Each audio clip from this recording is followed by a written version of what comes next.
Ohayo. Ohio. Welcome to the So Japanese podcast, a podcast where we talk about all things Japanese. We are your hosts. My name is John. My name is Ryusuke. Thank you for joining us again today. Arigato. Today's topic, it's a fun one. We're going to have multiple podcasts, so I guess this is part one. Sex fetishes of Japan. And we're going to have a street level Japanese segment at the end. Nice. So today's fetishes that we will talk about will be Akachan play and Kinbaku. Okay. Both are under the BDSM umbrella of kink, I suppose. In Japan, fetish is called Fetch.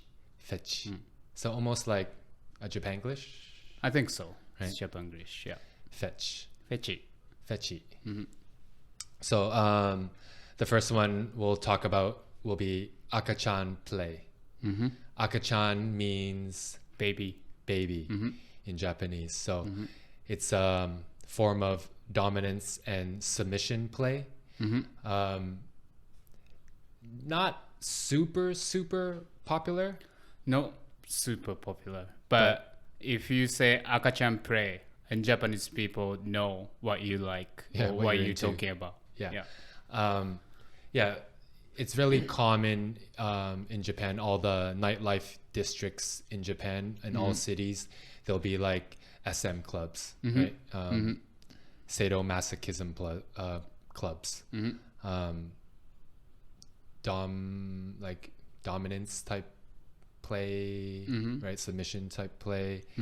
So Akachan play in Japan started in the 90s, so rather recent. Yep. And these clubs, they will have like an Akachan play night where customers will go to these clubs and dress like a baby. Like a baby, yeah. So they want to release control and revert back to being a baby. A baby, And being taken care of, right? So in Western culture, I think there's like a subsection of kink. It's like adult diaper or diaper lovers, where adults will wear diapers and act like a baby. So I guess that's how you would dress in. Like you'd wear a adult size bib, play with an adult size rattle, adult size baby diapers. And at these clubs, you can pay for the, how do you say it again? Like mistresses or the dominatrix, right? To like, they'll, I don't know, like carry you like a baby, sing lullabies to you, let you play with a teether, and like you get punished if you talk. Like you're supposed to act like a baby. You're not supposed to be able to. And I think who loves Akachan play, they want to be baby, so they don't want to talk. Right? So like you said, generally they say that a lot of the customers that are into Akachan play are like high level CEOs, people that have a lot of status and power in doctors in maybe lawyers. So in their everyday life, they're responsible for a lot. And they're like serious job, right? Even like governors, I would say. Okay. So they want to they want to stress by escape. They want to completely escape from the reality what they faced on. And again, we've mentioned this before, but I think it's a product of the stressful work environment in Japan, right? So again, nightlife in Japan offers a lot of opportunities to escape, release the stress.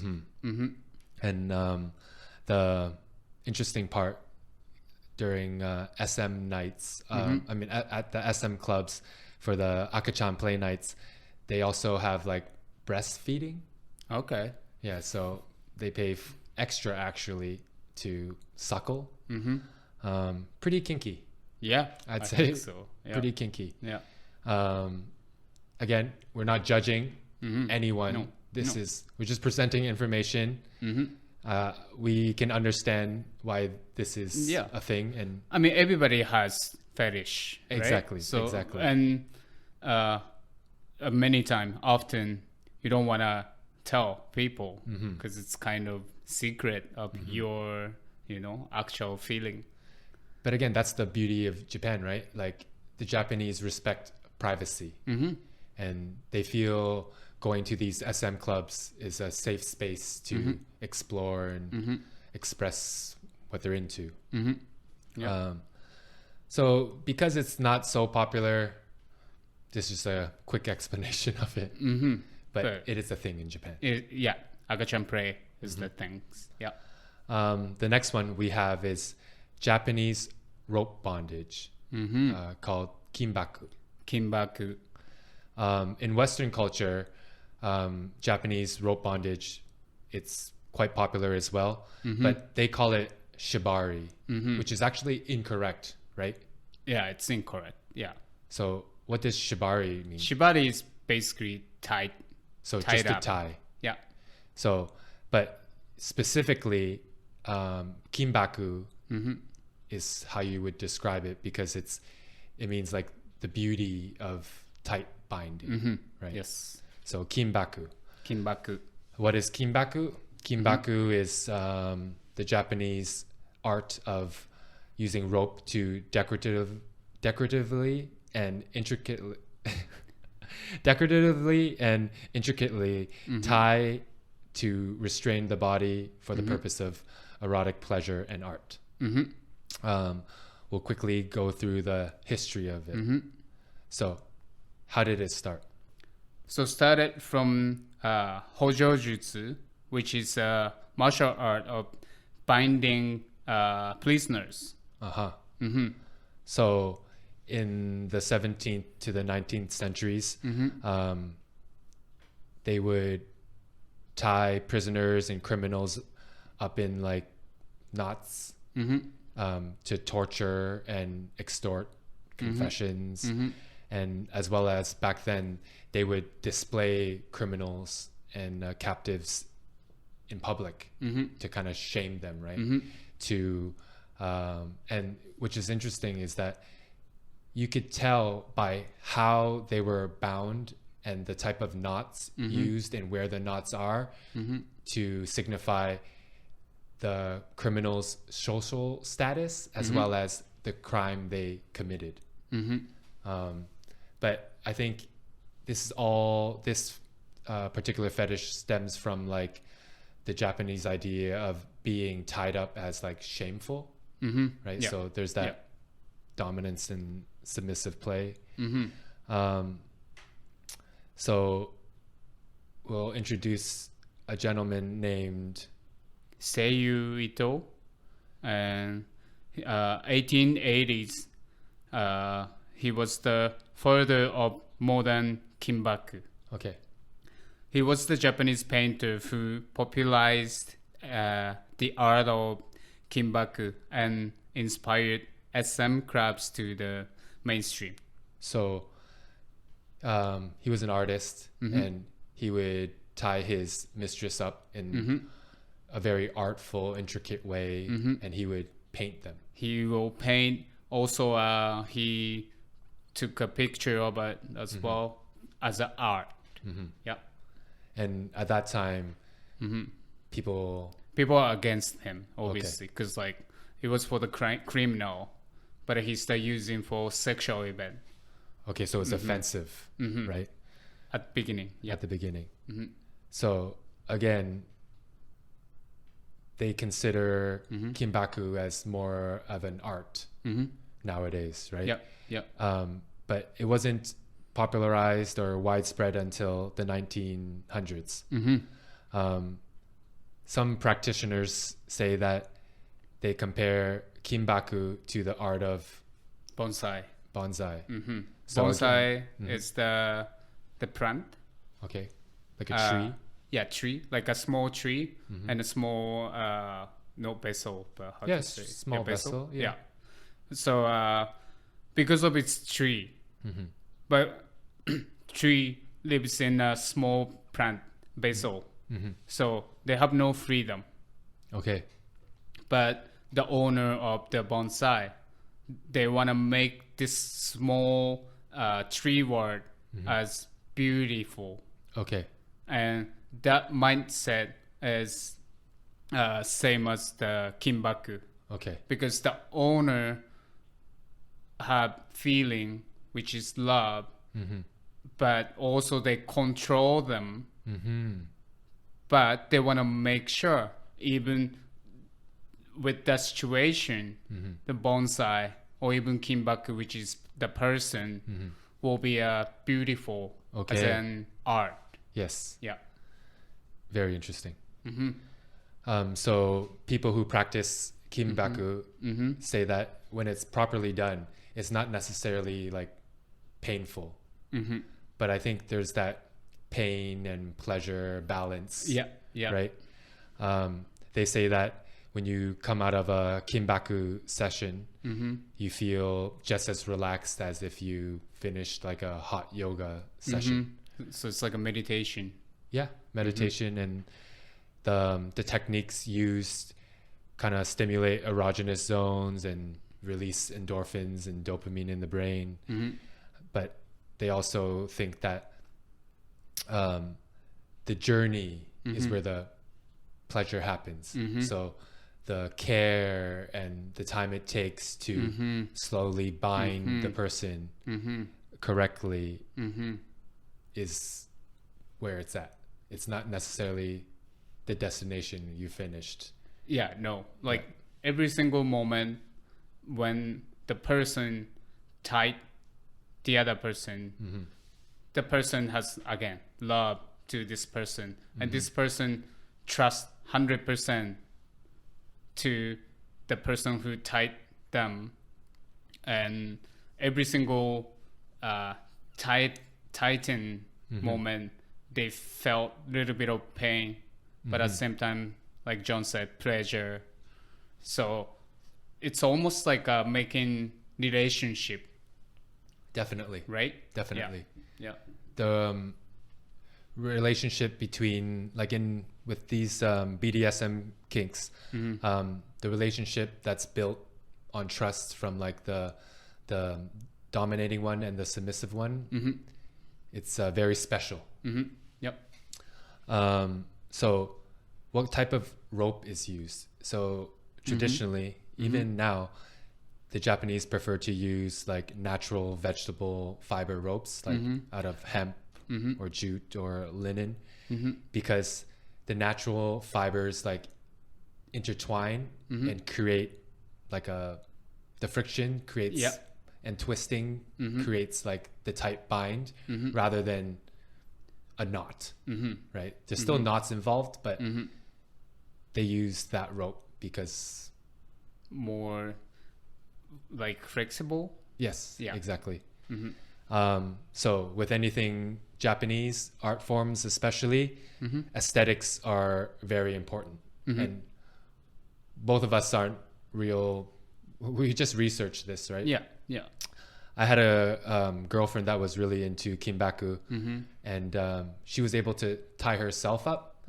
But I remember she had a book which showed like all the positions. How to do it? All the, they call them katas, all the forms. But I never was into it because it took too long. Right? So it's very difficult to understand. Exactly. If you're not into this type art of form. Yeah. So yeah, if your partner loves it, but if you don't understand, I don't think it's gonna work. Yeah, right. Yeah. So they say like the rope is an extension of the nawashi, the rigger, the tire hands, and he uses or she uses it to communicate. Yep. Right. Yep. It's just a different form of art. Right? Instead of paint and paintbrush, canvas. You use the human body and rope. Yeah. So it's not just tight human. It's more like there's a story, there's a relationship. Exactly. It's way more deeper than what we think. We were watching videos on YouTube on Kinbaku, and it is very beautiful how the people are tied up and even hung, right?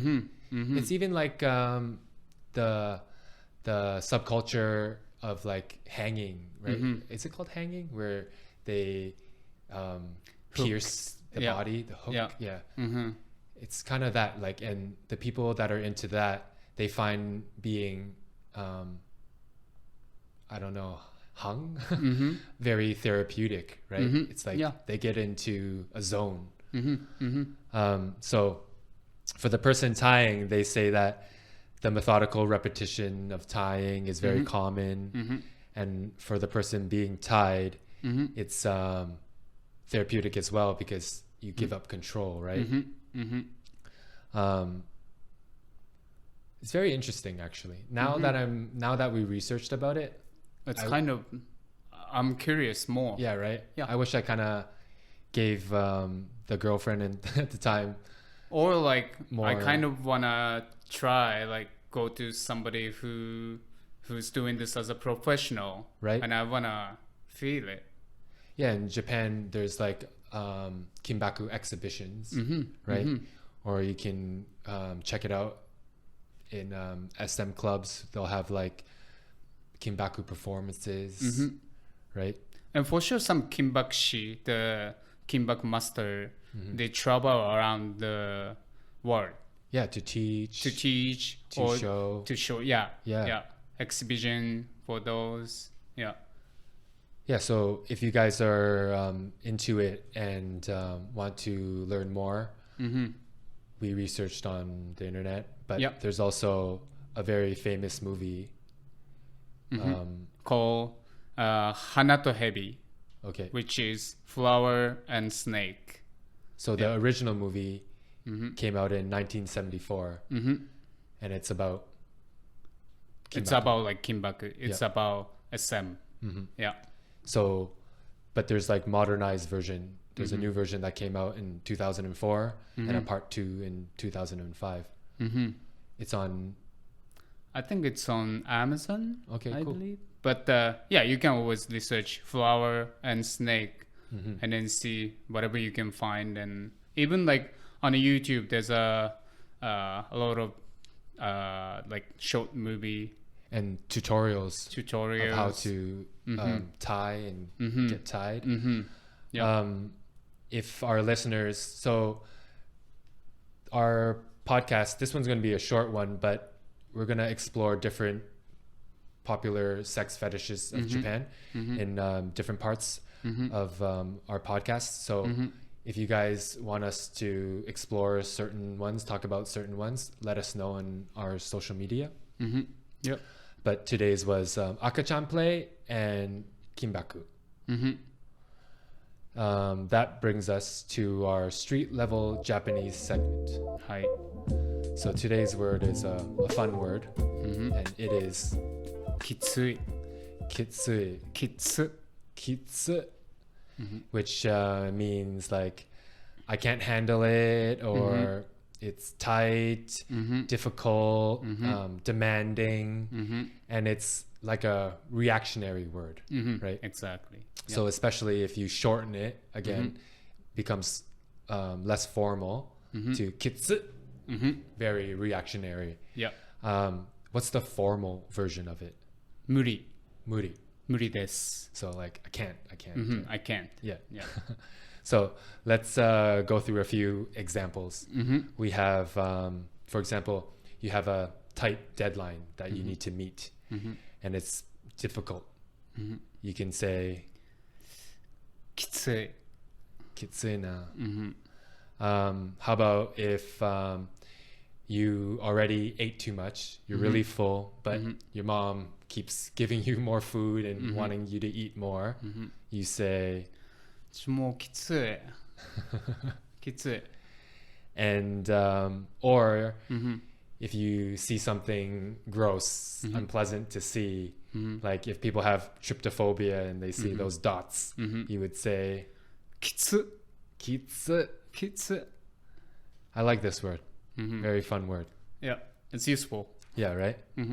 So, thank you for joining us today on our short podcast. We're going to, if you guys are interested with this topic, sex fetishes of Japan, we will explore more and get more into detail with them. Exactly. And there's so many different fetish in Japan. Fetish. So many. So many fetish. We had fun researching it. But yeah, maybe we will share in our future what you're into. Yeah. So yeah, again, thank you for joining us. Again, please rate, give us 5 stars if you do like it on all your podcasting platforms where you find us. We're also on YouTube, so please subscribe to us there, comment, give us a thumbs up.